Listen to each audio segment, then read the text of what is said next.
Hello, it's Melissa from Melissa's Creations. Today we're going to make this adorable milk carton style box. It's just a 2 by 2 inch box that has the thoughtful banners, thank you, here. We've got the fun bow paperclip embellishment to keep it closed. Have some pop of pink stitched ribbon on the front. And it's just an adorable little gift that you could fill with chocolates or some other type of goodies, Stampin' spots maybe, or something similar. So I know there's a lot of boxes like this out there, but I did want to show off the Pop of Pink Designer Series paper. And Melon Mambo is just such a fantastic color that I really wanted to do something fun with it. So we're going to go ahead and make one of these today. We'll go over the projects, the papers that we're using, and then we'll get started. So I have here, of course, Melon Mambo from the Brights collection and the Archival Basic Black, both of the Stampin' pads for those. The adhesives, we need some Stampin' Dimensionals, tear and tape adhesive, and some snail. You need some snips or scissors of some sort. Of course, the bow paperclip embellishments. These are just so adorable. You can see I've already given some away, used a few, and we're going to use one of those today. We have the Melon Mambo stitched ribbon. It's a 1/8 of an inch wide. There's about 10 yards on a roll. We have various size blocks to do our thank you sentiment. And the papers that we're using, we have some basic black scraps, DSP, and then some Whisper White scraps. And I'll go over the dimensions as we cut our project. I'll bring in my Stampin' trimmer. And I'm going to start with a sheet of 8.5 by 11 cardstock. We're going to have it on the long way when we do our cut, and we want this to measure 6 inches. So we're going to have 8.5 by 6.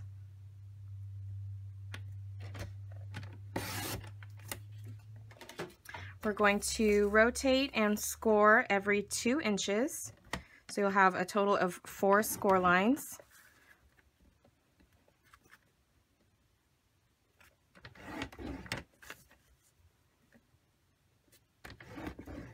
And so I don't have to flip my arm out. I just match up my score line with the 2 inch mark. Then we will rotate and do again 2 score lines at 2 inches. So 2, and move it over to the 4. So we have a sheet that's scored like this. We have a narrow 1/2 inch up here at the top. To cut, grab our snips out. And here is the narrow 1/2 inch piece. So in the middle, we're going to slightly notch it out and then cut away the length of it. Do the same on the other side. Do a little notch, and I just flip it over. It's easier for me to cut.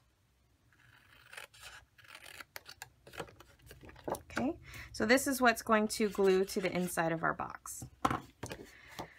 Now what you'll want to do is cut up each of the score lines to that 2 inch mark.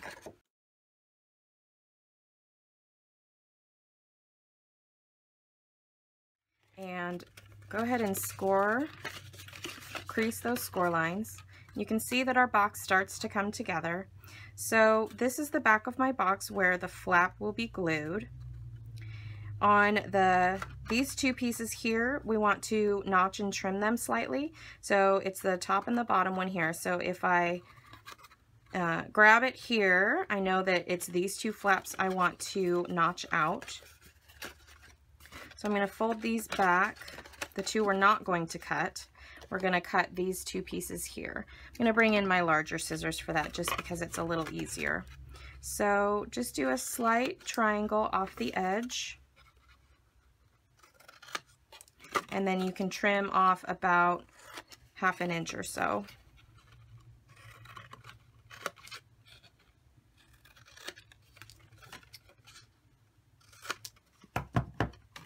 For the top of our box, we want, if we fold it back up again, this is my back. So I want these two pieces to remain intact. So we're going to cut away these two.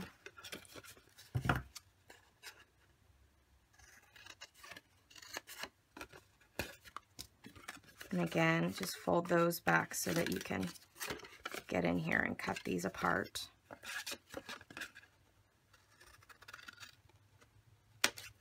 Okay, so our template should look like this when we are done.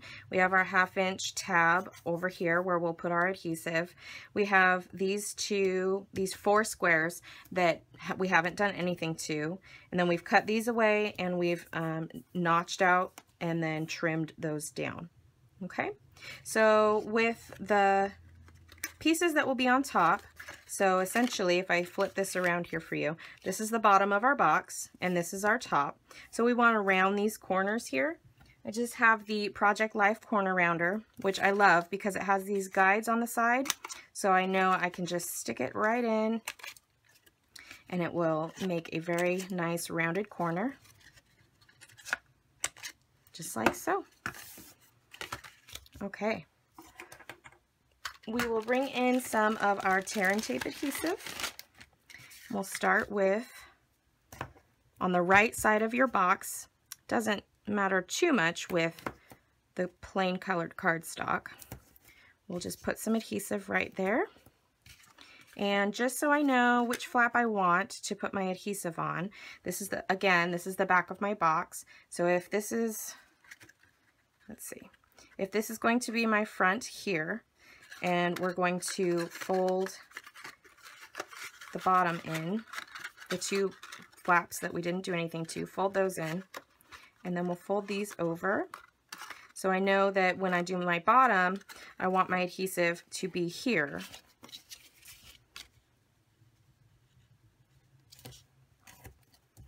So we'll put that on the wrong side of the box.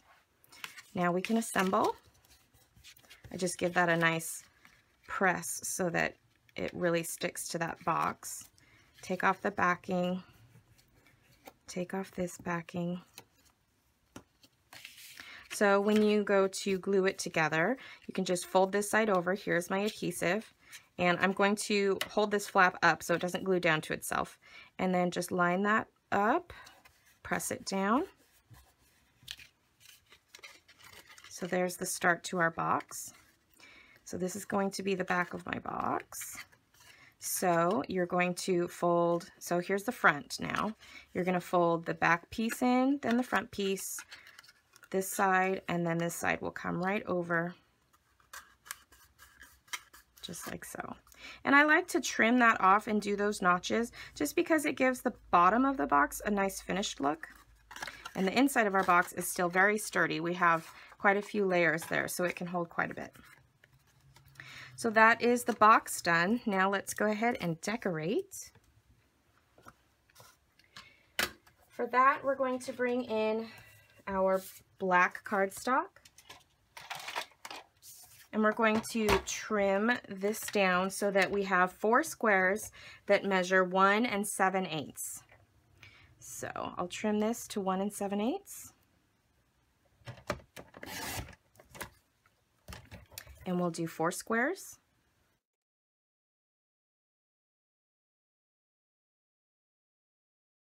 And with our designer series paper, these also need to be 4 squares, and they are going to measure 1 3/4 of an inch.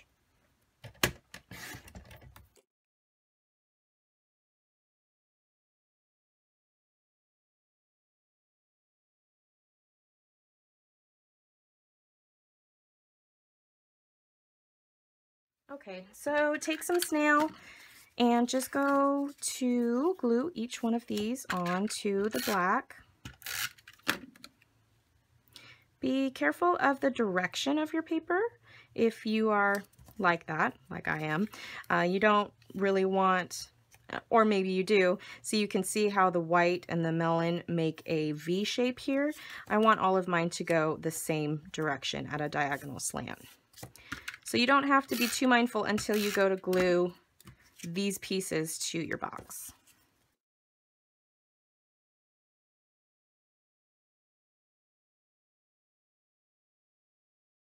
Okay, now that we have those assembled, we can put them onto our box.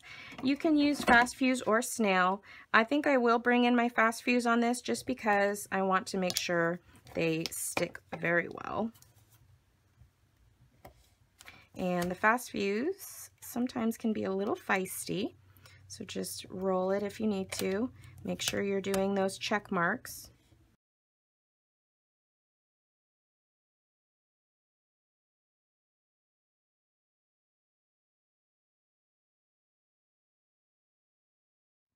Okay, once you have the pieces on your box, let's see, where's my back again? Okay, this is my back, this is my front, or I guess we could do, no, it has to be this way.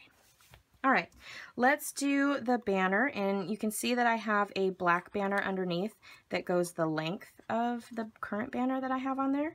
Now, if you just punched one of these, you wouldn't be able to get it all the way across like this. So we're actually going to punch two out of a black scrap. I'm bringing in my Duet banner punch, and out of the black, I want two.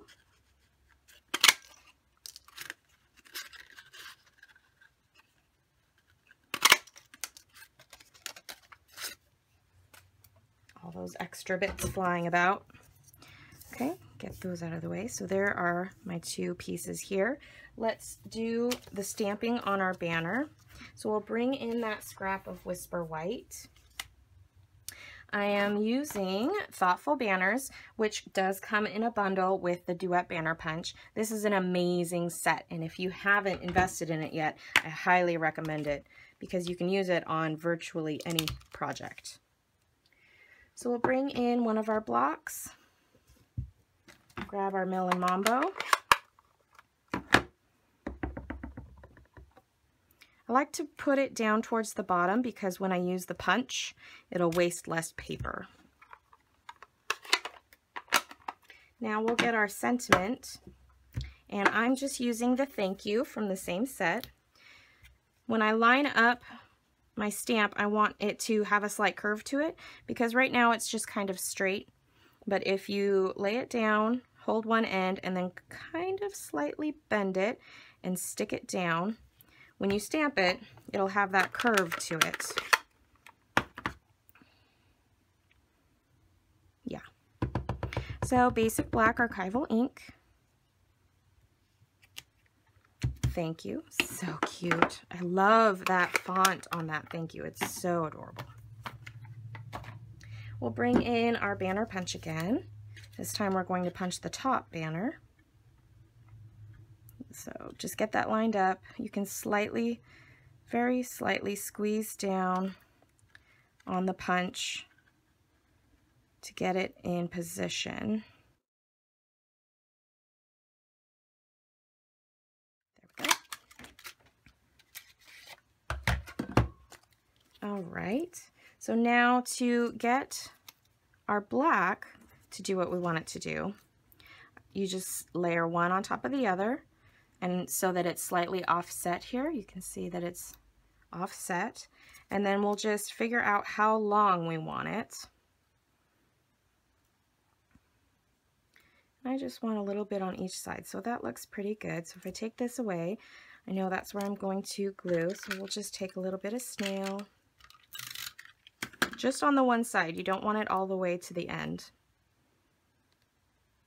And I'm just lining up the bottom because that's most of what I will see when I go to adhere this. Okay, so we'll just do a little bit of snail on there. Line it up again where we want it. Okay, take some dimensionals. I like 2 for this. Pop those on the back. Kind of overlapping them on the white and the black, so that also helps it to stay in place. Now when you go to put it on your box, line up the 2 top pieces give them a pinch, and then I do squats. So squat it down just a little bit so that it kind of has a natural line to where it's going to sit. And then you can take your banner and line that up right on the edge here, the horizontal piece. We'll take a bow, and there is a certain side to these. This side has the little knot in the middle, and this side has the paper clip part. So I like to just get in there and kind of bend it open a little bit so that it goes past these 2 layers of cardstock. So just line them up again, and your bow just sits perfectly right there. So cute. Love this little box. And the last step is just to take some of your ribbon, wrap it around, tie it in a knot,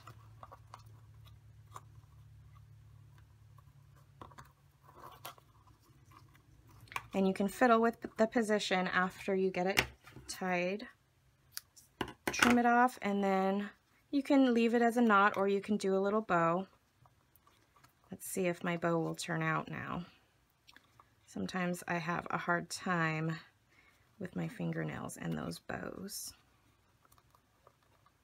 Trying to get the little tail through with fingernails is not an easy feat.